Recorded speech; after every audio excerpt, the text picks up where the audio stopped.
the pointy end of World Unity Week. This is day 8, and from room 1 anyway, this is our last program broadcast. We do have the closing ceremony coming up in 90 minutes. We invite everybody to join us there as well in room 1. But this is a very exciting program to finish up on. For the last few months, John Raymer has been super excitedly telling me all about Harry Uvegi and Brand Earth. And so I'm so excited to have Harry here live with John. And we're also going to be bringing in Dr. Tamsin Willie Barker as well. So it's going to be an awesome discussion, a plenary to close room 1 officially as we get ready for the opening ceremony, which comes after this. But it's been an amazing week. It's been an amazing day. This is an amazing moment. Harry Uvegi, John Raymer, welcome to this final plenary for World Unity Week 2023, New Earth Rising, and how perfect to be launching Brand Earth upon the world at this auspicious moment. Harry, welcome. John, please. Yeah, well, let me build a little bridge, because that was an amazing session we just had here. And the frequency for today is faith.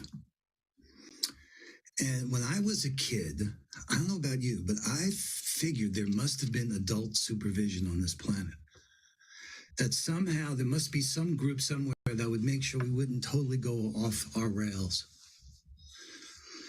So I had a faith above reason. And sure enough, last year during World Unity Week, and again, thanks to Kurt Johnson. Is this not so funny how Kurt Johnson keeps appearing in all these sessions? Because Kurt said to me, you got to read Dr. Tamsin Willie Barker's book on teaming. And then on Humanity Rising, this is a tale of synergy, Harry heard me. And I found out that Harry and Brian Russo were hosting a convergence room on holistic design and biomimicry.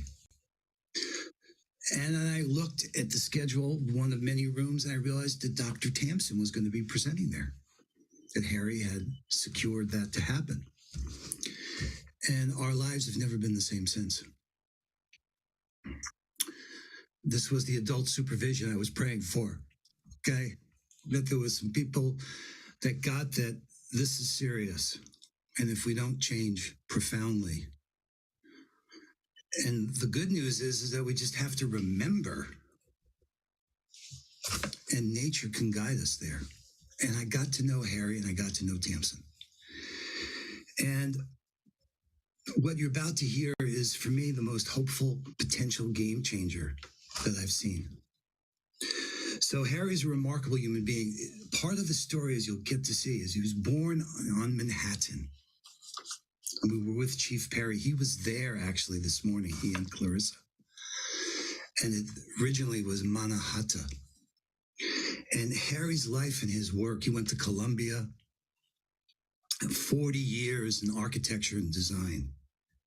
And then what happened to him is that he realized that he needed to regain his footing with nature, as he says.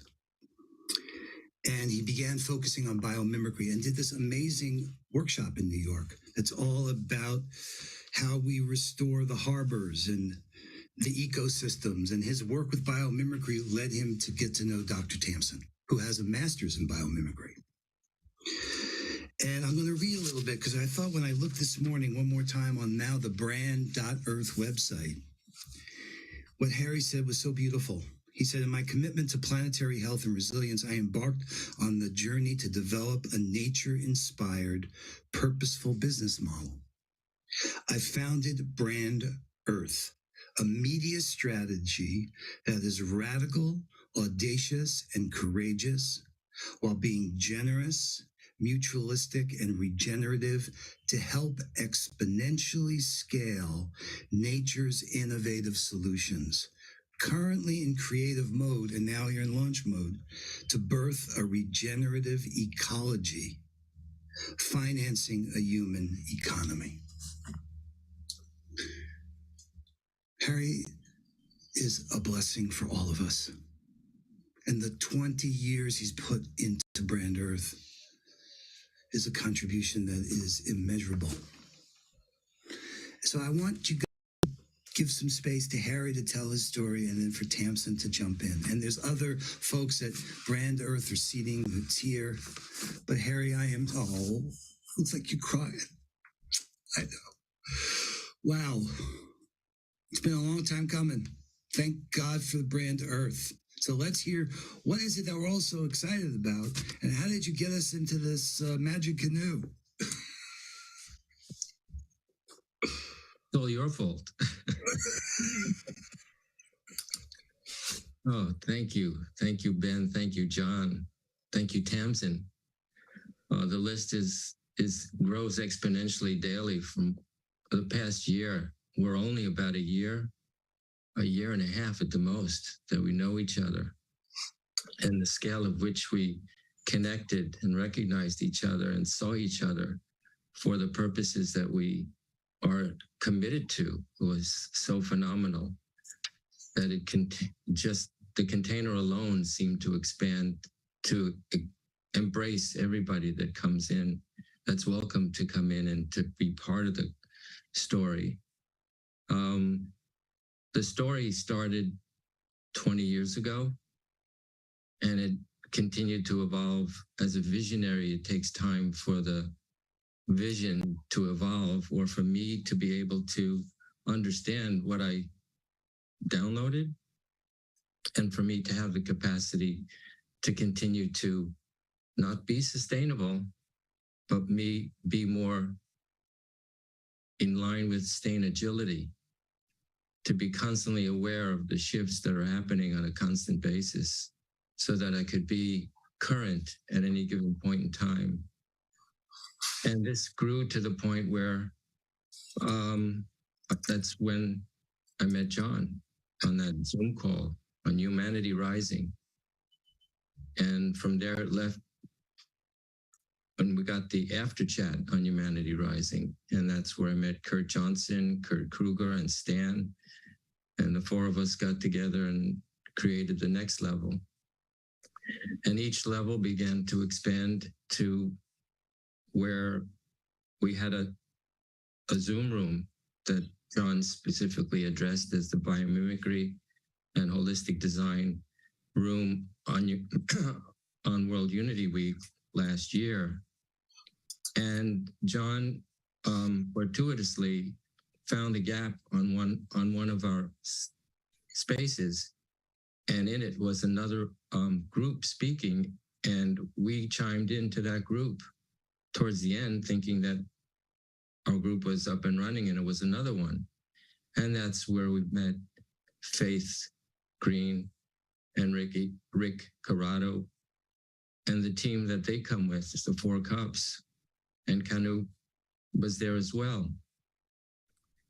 And it just blossomed from there.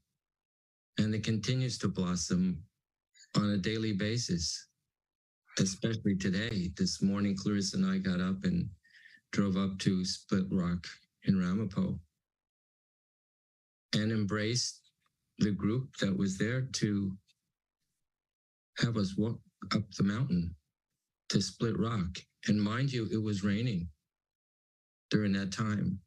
And the ceremony was for water. So how perfect is that?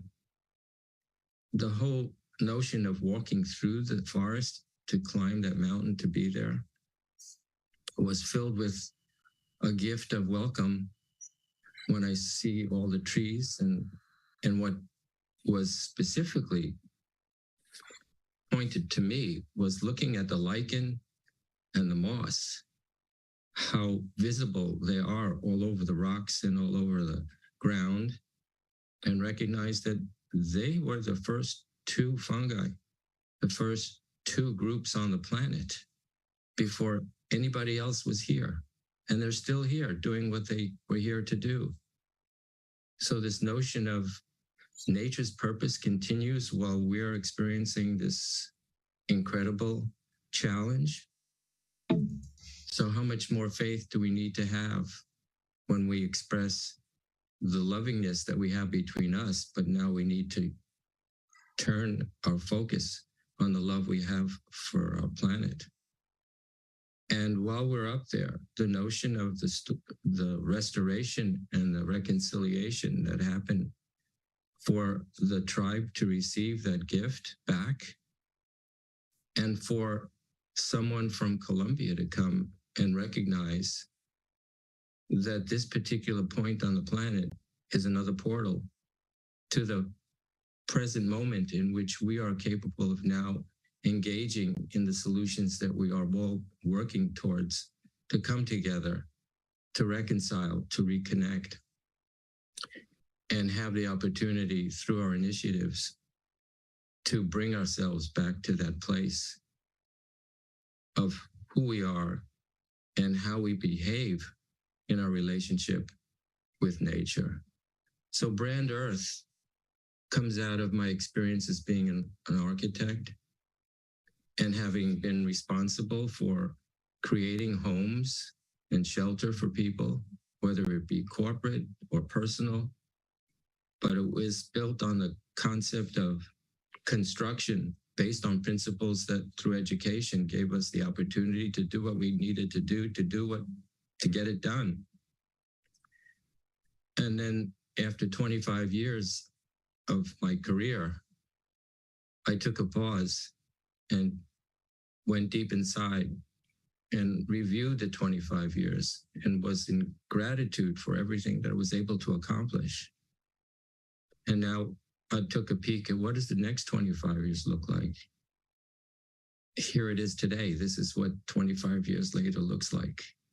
That I'm standing before all of you, sitting before all of you to tell you a story of what vision can become possible. That's all I was gifted with, was vision. And when time comes to look at architecture and we look at real estate, I recognize that the planet is the real estate, that we have to garner and trust. It's in nature we trust. The wealth that we've accumulated on the planet has no value whatsoever. And it's intrinsic in that, in recognizing that it's all been wealth based on the principle of extraction from the planet. And we've been doing that for centuries, and we haven't paid anything back. This is an anomaly that we have to reconcile with. And so in architecture, we have real estate within our offices that have libraries of manufactured catalogs that are the brand focus for us to coalesce and collect all the data and all the parts, all the moving parts of what it's like to build a home, to build a factory, to build anything, and then attach it to the land in any which way we want. So brand had an impact on me. And if I'm looking at brand, but the original notion of brand was quite painful for the animals that needed to be branded in order for the ownership to be visible. And so it took me that instant to recognize that it really means something else. And it came from the recognition of it being an acronym of be respectful, accessing nature's diversity. We are the diversity. Nature is not a warehouse of goods, but mentorship for us to move forward. And so with that notion, we have the opportunity to move this forward in a very powerful way and to engage everyone to be empowered to participate in the shift. We have Noah's story as a guide. Here was a man that was gifted the vision of having to build an ark. And it was one family that was involved in this, his family. And what was the ark for? Brought aboard all the species on the planet to get through that challenge that inevitably happened. Here we are in 2023, and our ark on the planet currently has witnessed the extinction of so many species.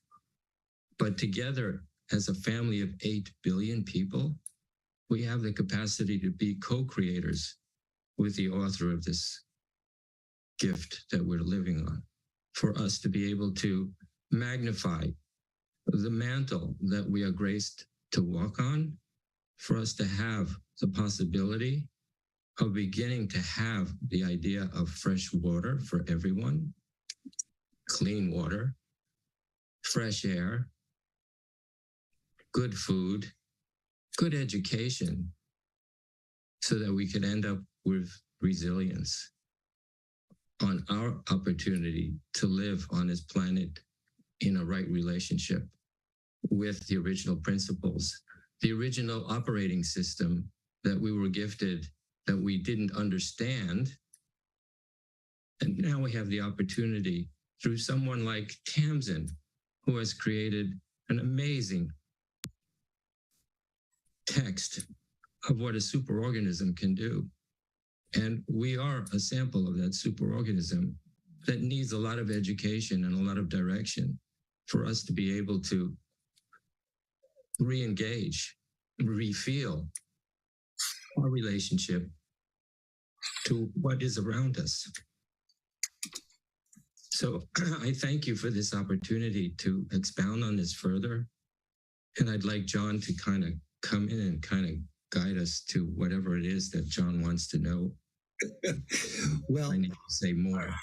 Okay, so Brand Earth is seeding a number of demonstration projects. And Dr. Tamsin Woolley Barker really purchased with her own commitment the Borrego Institute for Living Design. And Harry's been supporting that. So we want to tell a couple of these tales, these stories of where the values of Brand Earth is happening. And of course, the other one is on Manhattan itself, where this rethinking of brands, so meaning corporations, advertisers, and consumers, we can reimagine the way every day all of us are engaging and giving back to fund the just transition that needs to happen here. So we want to highlight a number of these stories and Tamsin's work, which is all part of what we're about to do in the 99 days of radical collaboration by teaming up, T-E-E-M-I-N-G. So let's give some space to you, Tamsin, to talk about your connection with Brand Earth, as well as the work you're doing and how we see it all weaving together during this 99-day period. Well, 91 days we're launching now. Very magnificent. Thank you for sharing that. I mean, I'm so honored to be part of this thing. It's just been like magic. It's hard to imagine that it was just 1 year ago that we did World Unity Week and everybody connected. But Harry and I have been gone, we've been way back. And it just, Brand Earth is just, it's just magical. And I would say that what I love about it, you know, historically, we have all the ideas, we have everything we need, and we haven't been able to do the things that we know we need to do. And the reason is, you know, one, we don't have the money. So this solves that. It puts us first. It puts Earth first instead of at the back of the line for the crumbs. And, you know, the imagination that we have within us, but we haven't been able to release. So I think this enables that. And we can bring that to the table through marketing and through all of our different languages and worldviews and stories. And I think that ties right into the radical collaboration. You know, can we collaborate across species and cultures and even worldviews? So that's the work that we're trying to do at the Borrego Institute for Living Design. And Harry's been helping us with that. So this is a 86-acre wilderness. It's epic. We're going to have camping and glamping and retreats, and people are going to get to reconnect to nature and really explore the deep patterns of that unique place. Because I think one of the really unique things about Brand Earth is that it not only gathers the money to do this, but it also changes the paradigm, because currently we come up with these big solutions to save the world, right? To do good, to steward this body outside of ourselves. But, you know, you don't steward your body, you take care of yourself. And I think that this enables us to kind of make a switch into our local places So we can take all of that money and those ideas and that passion and the unity that we have and put it into our places. And so I love that he talks about Manhattan and the nature of place in Manhattan, which, you know, we're used to saying, no, we're going to go out to nature. But in reality, it's within us and all around us, even in New York City.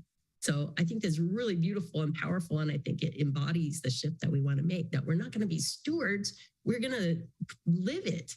You know, we're going to take care of our whole body together. I think that's really exciting. And I think this gives us a kind of a lens for shifting to that top-down position to, you know, facilitating the emergent evolution of what wants to happen in place. So I'm super excited and proud to amplify Harry and be part of that. We do have a thing to kick off to experience it. We're going to do a nature of place at the Borrego Institute. So I have a design challenge for us. So we're going to experience the nature of place and then imagine the build into being through the principles of living design and brand earth. And I think it's going to be super fun. And that'll all happen. That's my personal mission over the 99 days. So we're going to radically collaborate on that. And I will radically collaborate with you on all your projects. So thanks, John and Harry. It's a dream come true. Tamsin's film, the Endangered Generations, coming out now. I mean, it's the wind is in our sails here. And this idea of place, because we know it, we're all can only make change locally.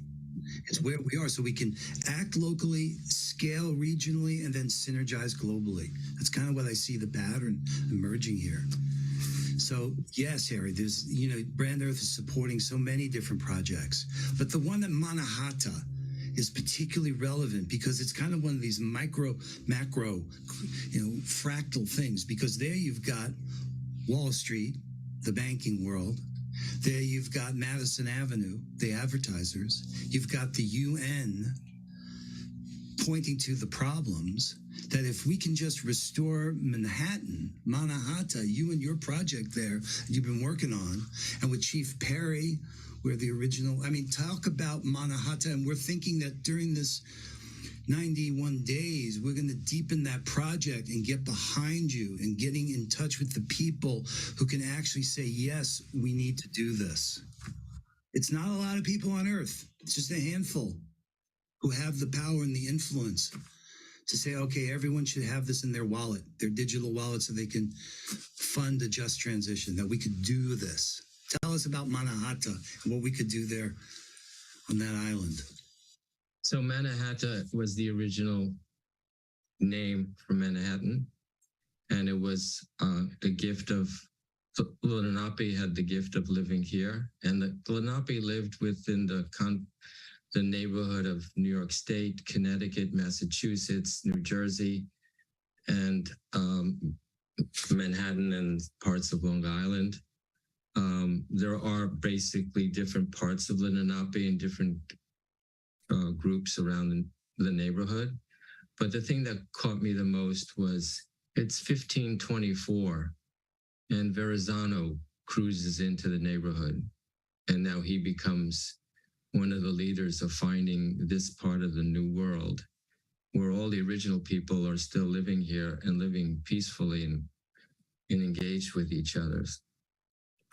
And then it comes to 1620 and the Dutch decide to arrive here, starting at the southern tip, in which they created their initial foray into Manhattan.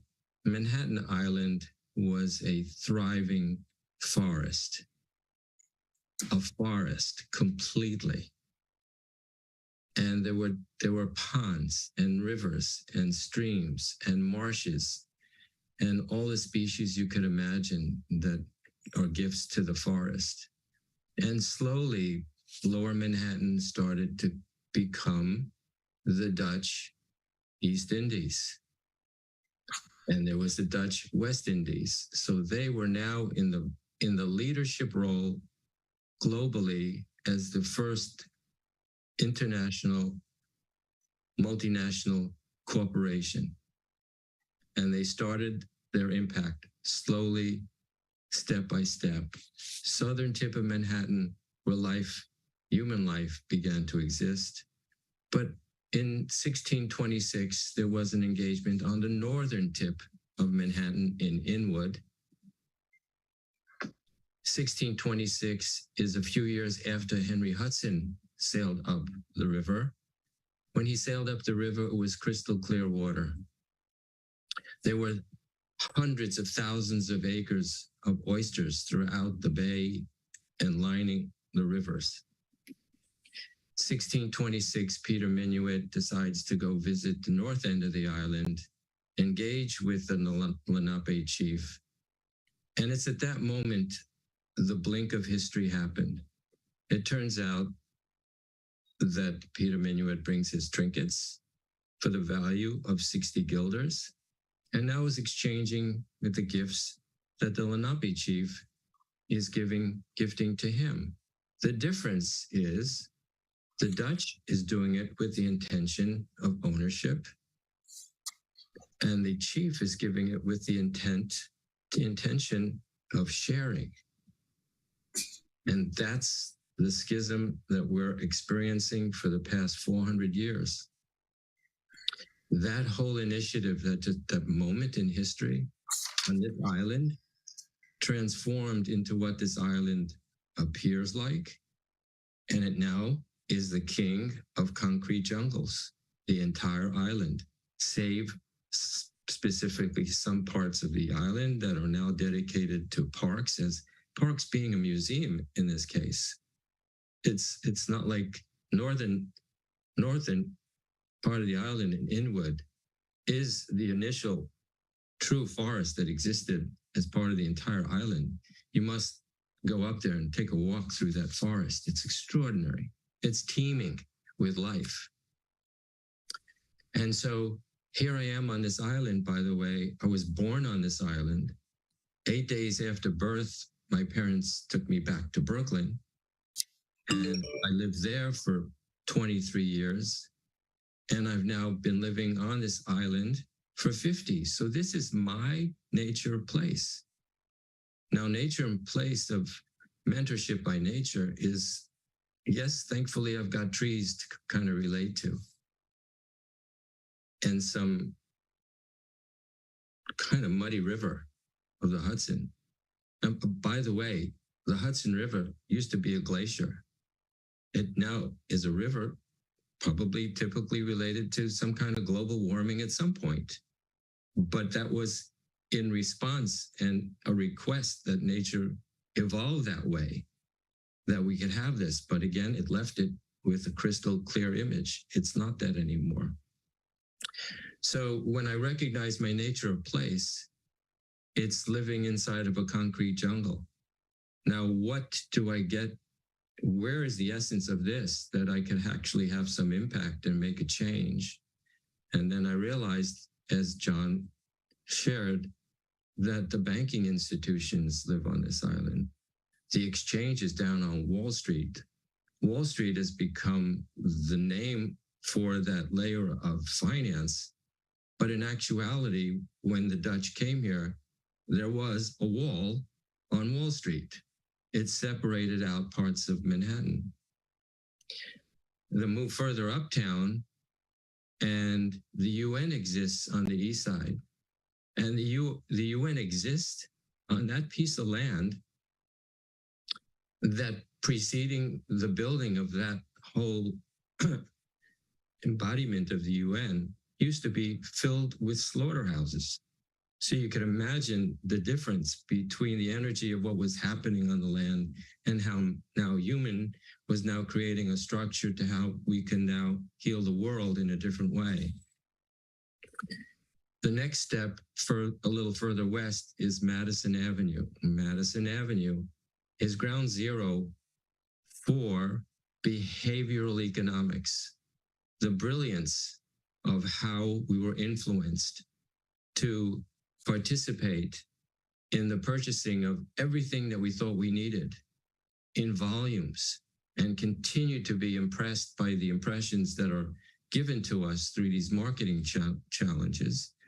And they do that around the world. They're located globally in multi-biomes around the world.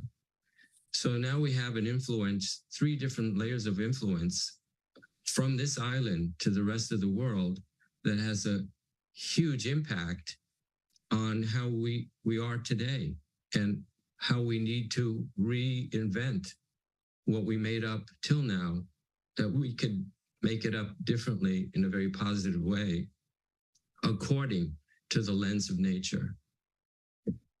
Nature has given us a library of blueprints that have been time tested over 3.8 billion years to acknowledge the fact that everything, every challenge that we have, if we put that to a test by visually prisming it through the lens of nature, the solution exists. And we can make that change happen now.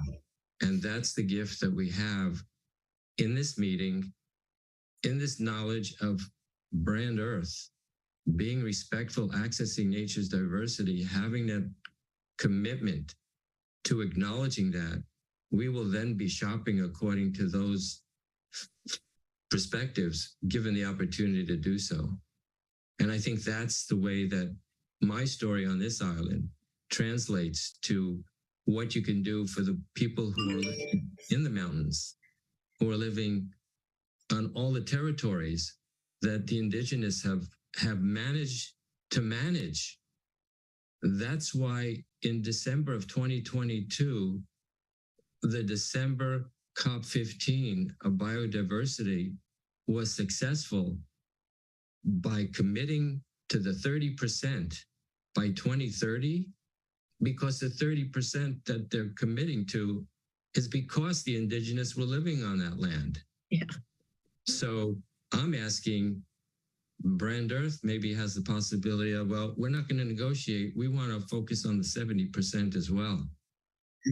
It's not a negotiation anymore. This has to get done. Yep. And that's why Manhattan has such power, potential leverage, because the systemic the systemic barriers and the power dynamics are so great there. If we can get the ad world, you called it a media strategy, to say, wake up world. We made up the economic system the way it is. We can remake it and make it in a way that restores nature and regenerates our planet and funds the transition we know we need to do. That's the genius and potential for just the Manhattan Project, that locally, and then its application to wherever we are locally. And we've got, you mentioned Faith and Rick. Well, Shane Cobb Adams is here with Seeding Change, another example of what Brand Earth is doing. So that you have these examples to point to, where these principles and the nature of place and teaming is being brought to bear, and rethinking the way these communities are living. So let's invite Shane Cobb Adams, if he's here. Let's let the guys know that. It's beautiful. And I see Patricia is here as well. I mean, Faith is here. We can't help it, Ben. It is a kind of like a community thing, Brand Earth. There is definitely the together of what's going on. I love what Faith says in the chats here, John, if I can just grab it and read it. And I've got a question, a follow-up for you, Harry, as well. But there's certainly a big community that is resonating strongly with what Brand Earth is doing all around the world. And Faith was talking about the impact that he's been having right around the planet already, that Brand Earth is facilitating communities around in many different countries already. So fantastic to hear the good work that's happening.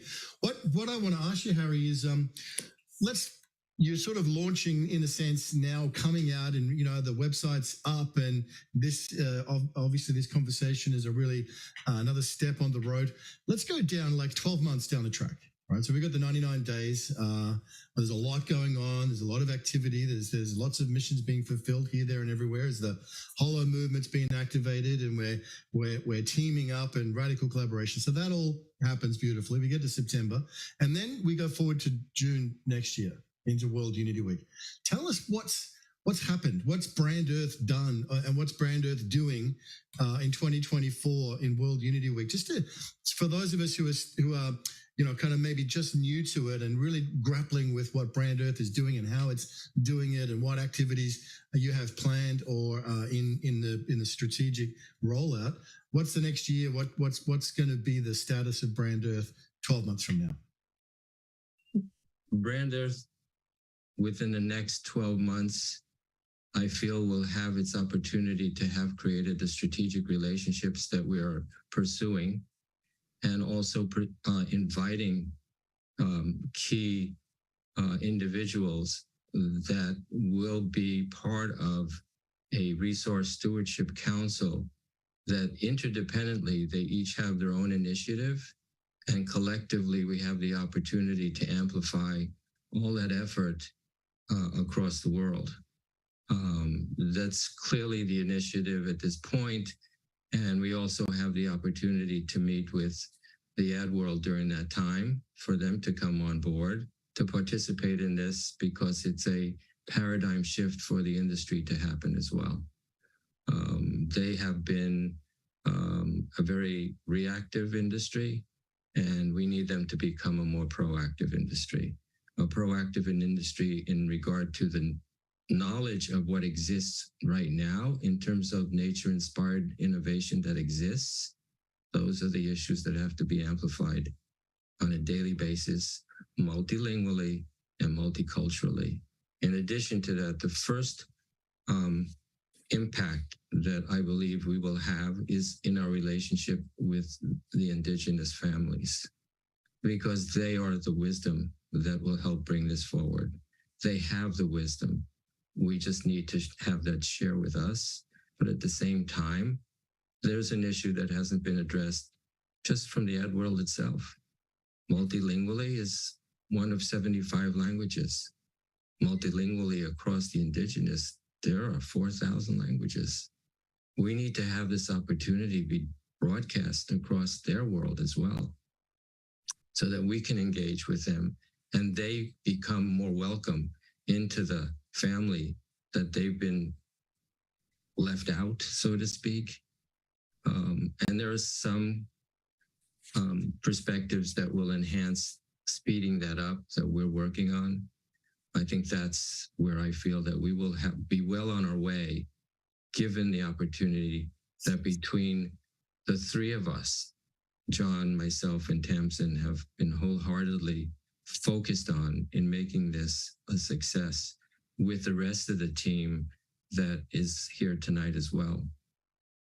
They have presented themselves, Seeding Change and Pour Cups are the groups that we are engaged with together as a unit that recognize the value we each bring and our relationship to nature in a very powerful way.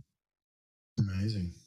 Thank you, Harry. And one of the comments in the chat was that Brand Earth is currently seeding tangible change for planetary initiatives in Hawaii, Mexico, Congo, and Amazon coming up, obviously in the lungs of the planet. That's so exciting to see what's possible. Let me just quickly also thank you, Harry, and Brand Earth for being a co-sponsor of World Unity Week and the 99 days leading to Peace Week. We really deeply appreciate that as well. So there's a lot of good things here, John, and sounds like it's just getting started.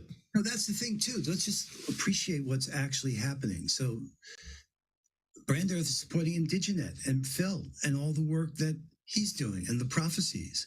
So this deep connection with the indigenous world is what's grounding the birth of Brand Earth, and recognizing when you go back to the first people, when you go back to nature, that's where you go. So it's really happening. This is a tale of synergy. And the moment for you, Harry, and for all of us is such a gift.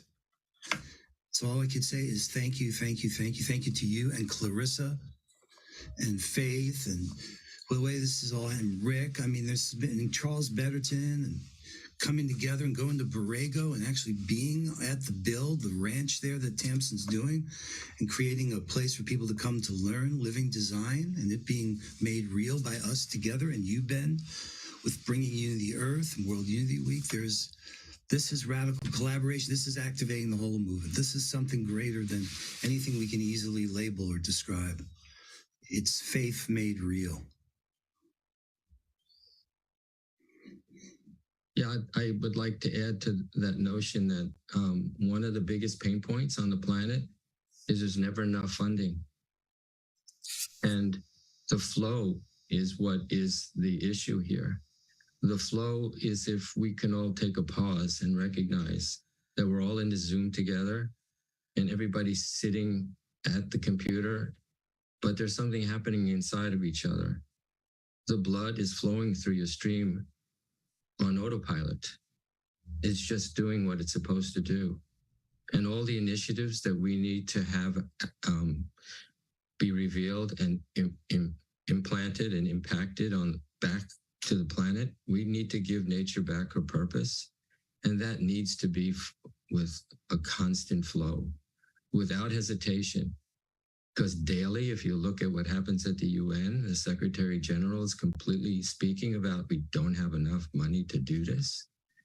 On a planet that speaks to wealth on a constant basis and individuals with wealth of that capacity, we're inviting all of those people to acknowledge that they want to participate in this in the way that they can, in the way that that impact will have real impact and visually reveal what happened during COVID when the canals in Venice became crystal clear within a few weeks of COVID and everything stopped.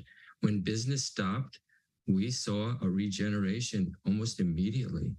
When the animals came down from the mountains to see why things were so quiet down on the planet in the towns, I mean, that was nature saying, what just happened? It went as far as the birds when we were having in pre-COVID in all the world that was now in motion materially and manufacturing, traffic, all the birds needed to add octaves to their sounds in order to hear themselves. When COVID happened and everybody was sent to their room, the species had to lower their sounds again because it got so quiet. There was this massive shift that happened, and that we had the opportunity even recently to see what happened in California, where 2 rivers were undammed. As soon as they were undammed, within a week or 2, the species were coming back. There is examples of this that are happening on their own if we give it the opportunity for it to occur. So if we're at the beginning of this, there might be a day when the Hoover Dam comes down, because we may not need to have that level of power. We may have come up with electricity as we don't understand it now, but recognize that our bodies are body electric. My speaking, my heart is pumping because of my own inner connections that are electrifying my energy flow. That's within us. And if we can recognize that what's within us happens externally, that the mess we see is because it's reflecting the mess we're in internally. So we don't need health insurance. We need health planetary assurance, health assurance from the planet. I mean, that is such a gift of shift that Tamsin has shown me by being able to turn a painting upside down or looking at someone upside down and start drawing from that perspective. That's a hard shift to take. Try it. It's amazing, but it's a part of our brain that needs to adjust so that instead of we looking at the notion of an investment on how we extract from wealth, and we're always looking at the return on investment, why don't we choose a new ROI and call it a return on imagination? And that way we have the opportunity to start from there and begin to see what everybody's secret is that they haven't been sharing with us, because they must have the answer too that needs to come forward. Yeah. it's great, Ben, to have you here as you're getting caught up on these distinctions, right? So what Harry's pointing to is the challenge of rethinking, right? The idea of drawing someone upside down forces you to see differently. So we know we need to think differently in order to speak and act differently. And it's so beautiful because Emmanuel and Laura, I think, are here. And when he was talking about the flow, Purpose Earth, this is what the synergy is about. Brand Earth and Purpose Earth and the new Earth rising. Oh my God, you guys belong in the same canoe here. It's just so, and the whole, I mean, we've got everything we need. This is like Tamsin says, it's potential oriented design. We're almost so excited. We don't know how to, like, calm ourselves to that space. Everything we need is here. It's our time. And these 99 days give us a chance to really lean in to what that means, give some grounding to how we weave our strategies together. But my gosh, when I hear you talk about the flow, and Emmanuel and Laura, you haven't had a chance to meet them yet, Harry, but they're here. And Purpose Earth and Brand Earth and New Earth Rising, it kind of leaves you speechless sometimes. The obvious that isn't obvious.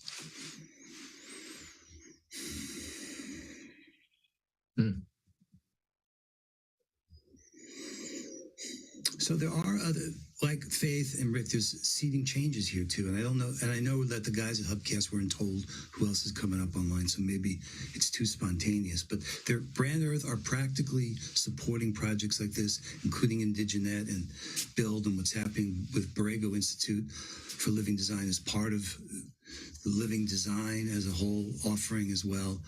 And then practically over this time, we're talking about building the relationships with the people who there's just a few payment processors and currencies like, Apple and Google Pay and Samsung that could make the shift start to happen that we need, the ad agencies to get them engaged in this kind of media strategy.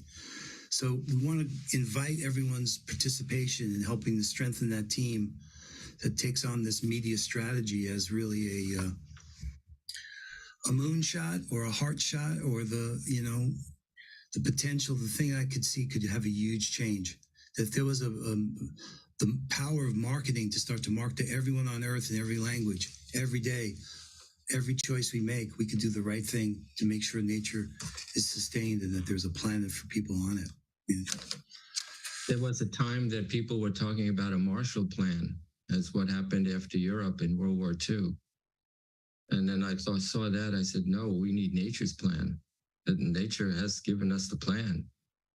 Nature has a library of gifts that we've been burning the library shelves for decades, and we're missing some of that information. But again, the wisdom still lies within the indigenous globally, especially in the Amazon. The Amazon have a commitment to 2041 to rebuild, to reimagine all of that across. If the lungs of the planet are not functioning, what do we have? We talk about water and air, water being very important, but you know what's missing? If there's no air, there's no water. The main ingredient in water is air. And we constantly have this drive. And the big question that I keep coming up with in my mind is, why do we have to kind of remember that we're connected or reconnect with nature? It doesn't make sense anymore because we're all breathing right now. It's the same breath that our ancestors breathed. We have this in our system for generations to generations. The same food, the same rain, it's the same water that's cycling around. And so we have this notion of where we think we're not connected is just awakening to the point that we are. And here in the room, I think, recognizes that we are nature and that we have that capacity. And that's why we're speaking this way. The 17 days Clarissa and I spent in Kauai in January was a huge transformation for me. To hear people speak of nature as family is a totally different paradigm. Everything and everyone is family. Totally different story. And so we need that new brand story. That new brand story is be respectful, accessing nature's diversity, which includes us. We are that diversity that's been invited so many times to participate in this life on this planet. But this new brand story is new storytelling and listening to all the indigenous stories that we haven't heard. Mm-hmm. We haven't heard them. This is the opportunity to gift ourselves with that notion of invitation. I spent that morning together with Clarissa, and that was one of those moments. To sit there and stand there in the ceremony of recognizing our relationship to water and our relationship to a stone that represents a temple high up on the mountaintops. It's almost like walking to the top of Mount Sinai in that one. And recognizing that we all have the opportunity to be at that level. That spiritual drive within us can come to life, recognizing that we can express that window and have this opportunity to make that change. My mother used to say, the world takes a second and everything changes. She used to say that in Yiddish to me all the time. Just takes a second. And that's all we're looking for, that second. Harry, that is so profound. We had John before. You talked about how Kurt had connected you to Tamsin, and that's changed everything. And now we got connected to Kurt, has changed everything. So it's so true that it just takes a second, and everyone's family. And I've been wanting you to meet, like John said, Harry, I've been wanting you to meet Laura Rose and Emmanuel Kunzelman from Purpose Earth. So we're going to take a moment here to take a second in which everything changes, because everything you've been saying, Harry, about resourcing the transformation of the planet, making sure that people who have purpose and communities of purpose have the resources they need to do what they need to do as we're teaming up and this radical collaboration. This is very much at the heart of Purpose Earth. And it's just an honor, John, to be in this forum with you and Tamsin, to witness the meeting of Emmanuel Kunzelman, Laura Rose, and Harry Uvegi for the first time here live. But no time like the present, right? But I just think it's such an alignment here of mission, of purpose, of generosity, of strategy, and everything else, that I just wanted to take an opportunity. Perhaps, Laura, you may want to start off maybe reflecting what you've heard so far about Brand Earth, and then we'll hear something from Emmanuel.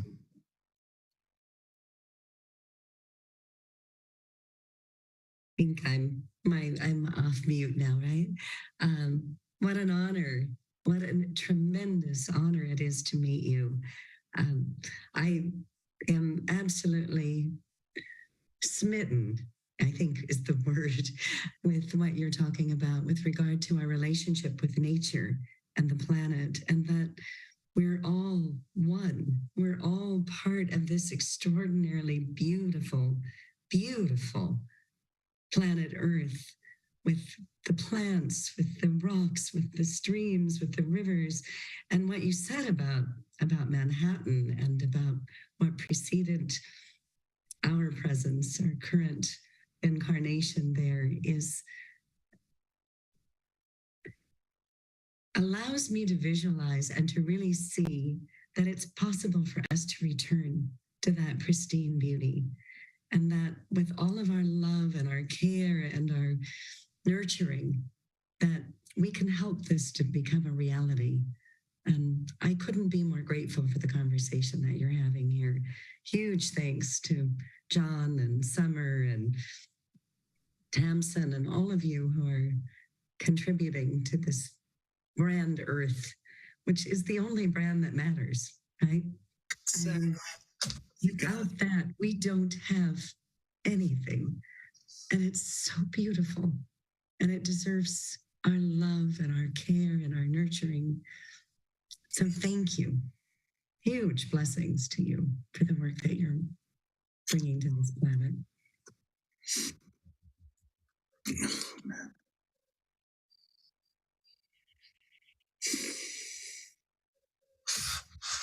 Thank you, Laura. And just so perfect, Harry, that you would say it only takes a second for everything to change. It's so perfect. What a perfect and beautiful moment. And Emmanuel, this is your life purpose is so close in your whole mission and everything you've been preparing for now with the emergence of the hollow movements and, of course, Purpose Earth. I mean, is so deeply aligned to Tamsin's work. I mean, the parallels between Bohm's hollow movement and the interconnectedness of nature. You can't help but see the similarities there. And now with Harry's, purpose and mission to really engage marketing and branding to help fund a global transition, it's how exciting. It'd be great to hear anything you want to share, Emmanuel. Yeah, thank you, Ben. Thank you for the opportunity to join this amazing conversation here tonight. And pleasure to meet you, Harry and Tamsin. And just grateful to you, John, for bringing this group together and this discussion, making it alive.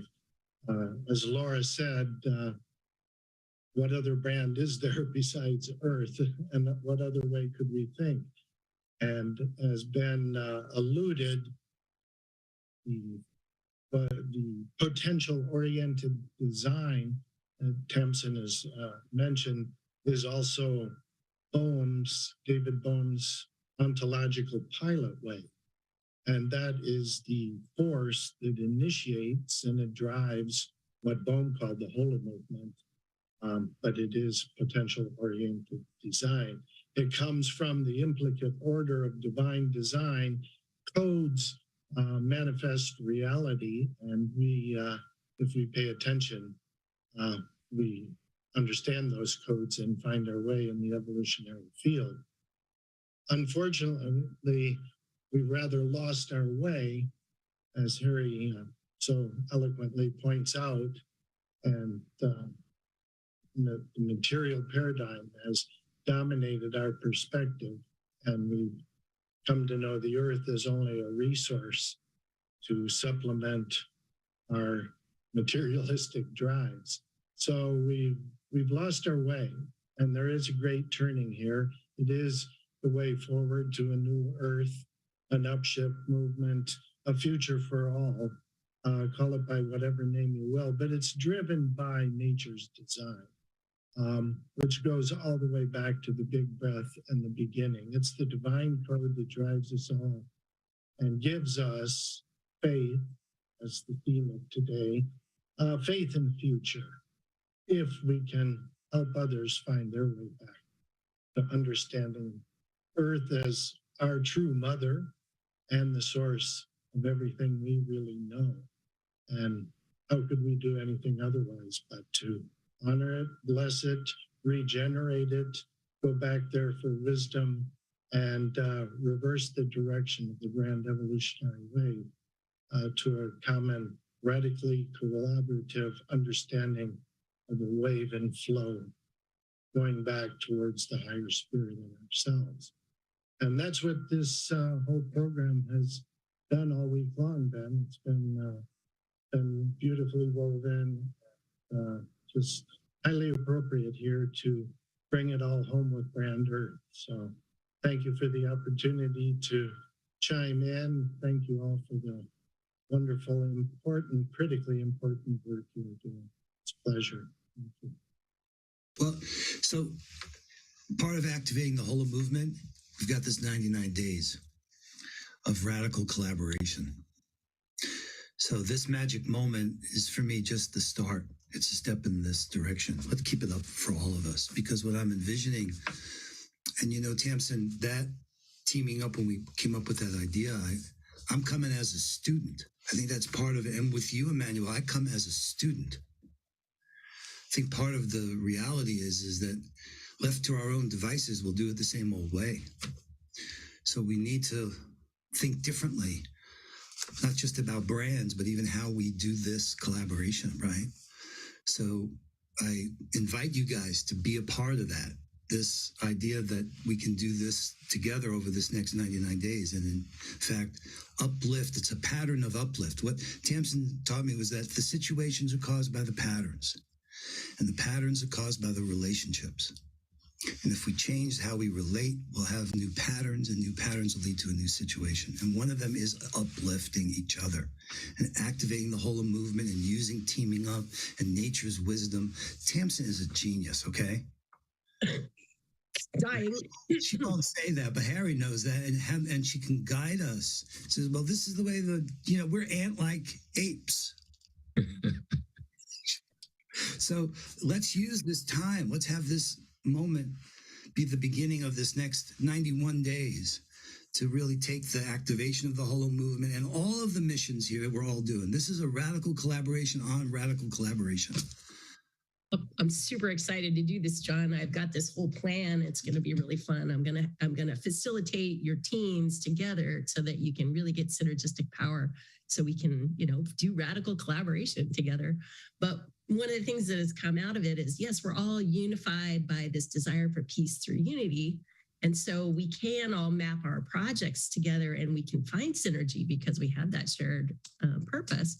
But what is revealed through the process is the differences in the way that we do it, the values and the underpinnings. And so I think one of the things that's going to come out of it is that it's going to reveal our differences in worldviews and really deep paradigm, metaphor and story, and all the slippery in-betweens of art and dance and music and all those kinds of things that you can't pin to a board like an insect.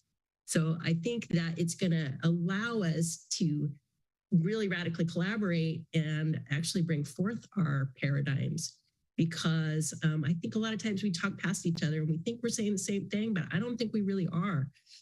And I think that, all these cultures that have emerged from real places and know how to care for those places, we have to really listen to what they're saying, because they're not saying it in their language. So they're saying it in a way that, that we are already used to hearing it. And so I think we get a lot of the same places through that. So I think this is going to be really exciting, a radical experiment. Yeah. I'm learning to listen. Not really good at it yet. I'm getting better. It's amazing. Emmanuel, I just wanted to take the opportunity to thank you. In the book, you actually have my name mentioned twice in the chapter of biomimicry and holistic design, as a thank you to Tamsin and myself from the group that wrote that chapter. And the back of it, in the index, there's the notion of my name with founder of Brand Earth. So thank you. Thank you, Harry and Tamsin, for your contributions. And I know your long hours of work and study and thought were contributed enormously to the background and development of the biomimicry design work and in the book. And we definitely wanted to have a strong foundation of that understanding within the concept of the hologram. So we are the ones that are very thankful for your contributions on such an important focus of the whole movement. So pleasure's mine.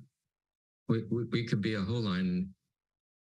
We are the whole line in this whole picture, right here, right now. Indeed. Holons amongst holons, forming a grand holon.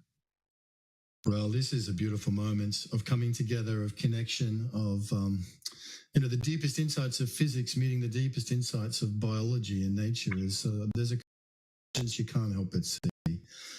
We're going to play a trailer for the movie that pencil in. So this is fantastic. This has been so great, Harry. We want to come back, Harry, and hear anything else you think you want us to know about Brand Earth. We want to make sure you get that opportunity before we close, John. But did you want to say anything about this trailer, John, or should we just go straight to it? I'm just so thrilled we're going to share it. Check this out, guys. 2 minutes. Humans, we think we're in control. I'm trying to change that perception of humans being the master of the universe. We've pushed our planet to the verge of collapse. The way that we're living is fundamentally at odds with the way that life works. If we could see our world differently, Would we find the clues to our survival? It's not humans and nature, it's life. You are part of something bigger. If a tree gets nibbled on, it'll produce chemicals to protect itself. Fungus will share information with trees nearby. Everything is interconnected. Pues este círculo es el mundo, donde también la generación tiene que ver que nosotros no existimos solos. You think of trees as being stuck there, but in this case, this one actually walks to the light. What if it's not too late? Can we tell ourselves a new story about our connection to the earth? We live in a way that's more like ants or honeybees. All their futures are really tied to one. Para el pueblo cuna, todo lo que nos rodea es We need to see ourselves as a part of nature. Around the world, artists, scientists, and activists are rising. They might just uncover the connections that bind us all to life itself. Definiendo nuestro futuro. The thing about the future is that the story isn't yet told, and we can change the story. And the answer is amongst all of us.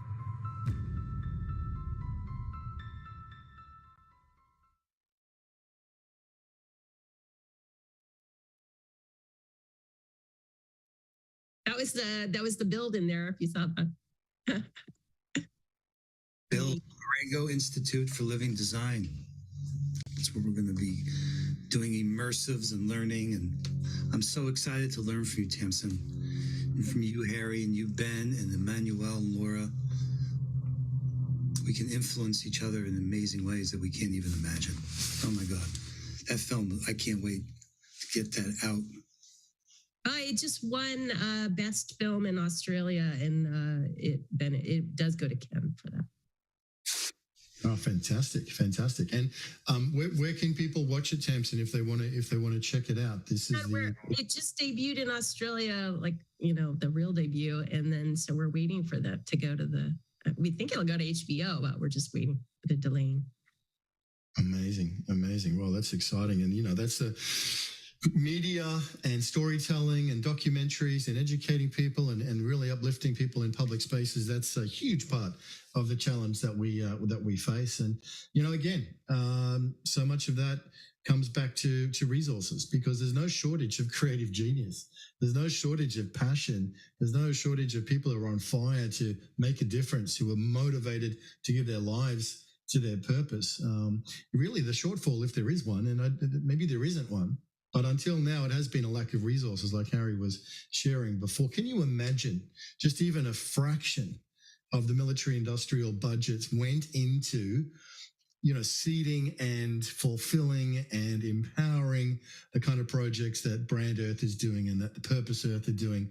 I mean, wow, it's a wildly optimistic thing to think about. Once those resources move into where passionate, determined, motivated, skilled, experienced people are ready to make it happen, that will be the turning point we won't come back from. Yeah. And money's just in our minds anyway. We have the power to just decide. And it's like, well, what do we want to do? We feed the wolf that you want to have succeed. If we feed the wrong one, we'll end up where we don't want to be. Yeah, so true. So, Harry, this has been great. This has been, Brand Earth coming out and, already doing and blessing so many projects in different parts of the world, and just really starting to scale up to the vision that you've seen in your mind's eye all these years. So what else would you like us to know about this that you think is important in our final 10, 12 minutes here? I'd like to share with you the scale of which this actually lives on, because all brands are rooted in nature and all economies are founded in nature. And economy is an issue. Economy is the structure that we're focused with. Economy thinks it can resolve this issue, but there's always some block to why it can't. So I look at economy owing ecology and ecology. And I think under that framework, it starts to give us another perspective of why we have to do something sooner rather than later. And Brand Earth is based on the principle of weaving the biological intelligence that we learned some today in a creative relationship with the creative intelligence on the planet to meet the emotional intelligence of the 8 billion people. Because all of the 8 billion people have the opportunity to participate on a daily basis in conscious awareness that they're doing that, which will effectively enhance their own nature of space, of place.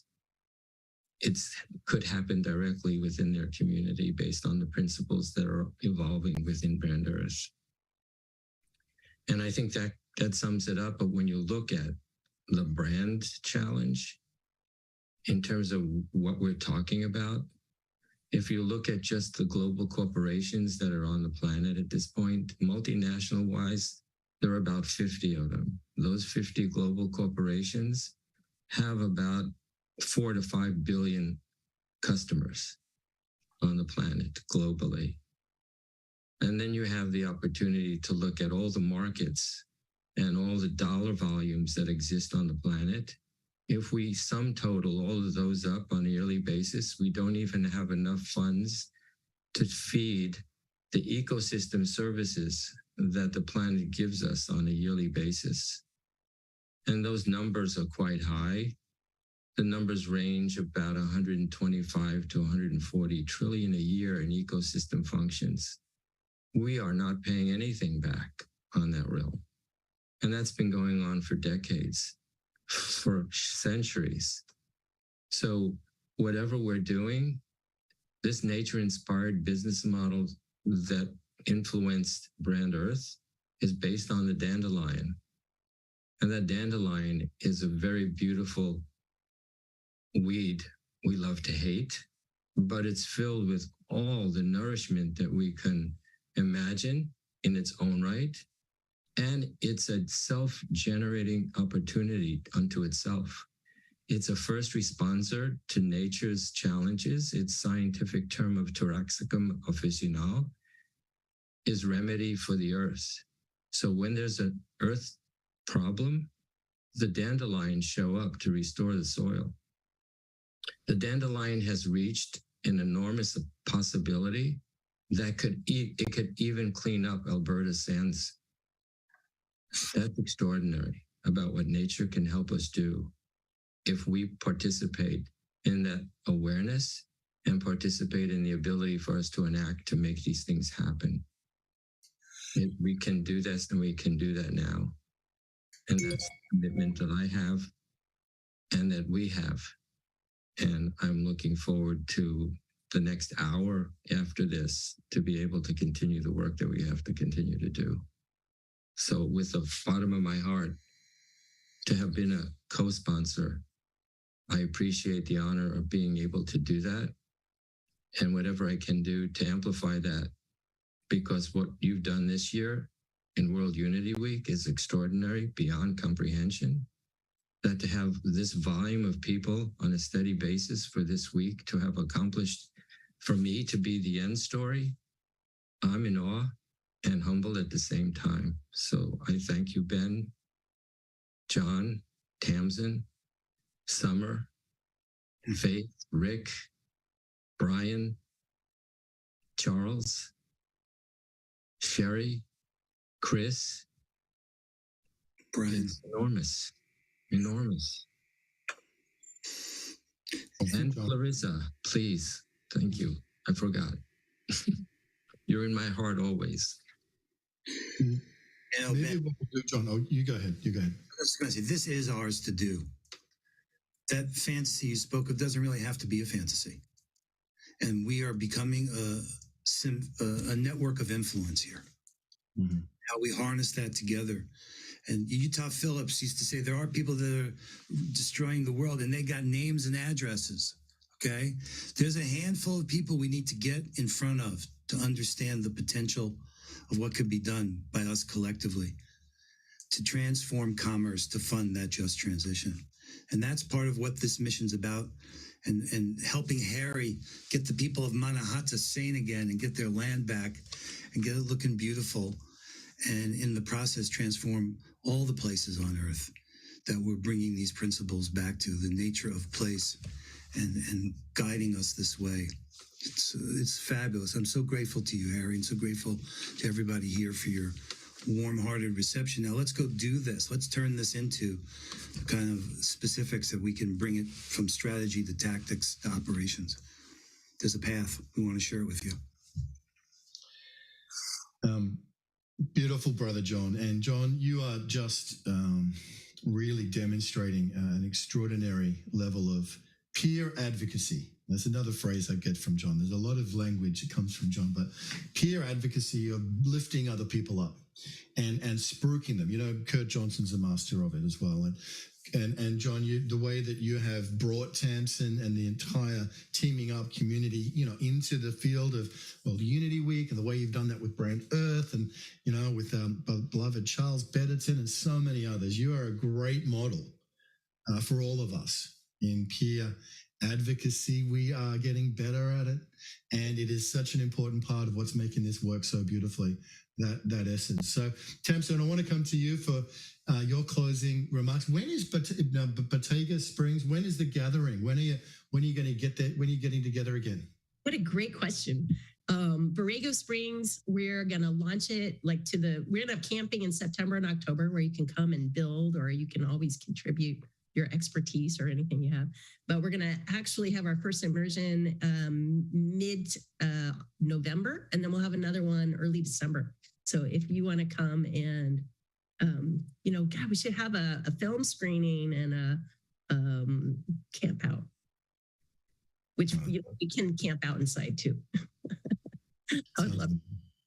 Sounds amazing. I know when John and Summer were there with the whole crew there a few months ago, just like the most extraordinary fun community and, you know, meaningful fun, which is what we're all about here, right? So, Harry, final comments. Really, we're coming to the end of this week. We're about to have a closing celebration, which is a continuation celebration. We've got the 99 days, which is now 91 days left. There's these missions. They're a mighty network. You've got the Hollow movements happening. I mean, there's just so much. It's extraordinary. So what would you like to say, Harry Uvegi, to close us up for today's session? Spirit teaches me that there are two choices: the desire to receive, to share, and the desire to receive for my own needs. And there's a portion of the planet that functions on their personal needs. And I believe all of us together on this desire to receive, to share, will get us there.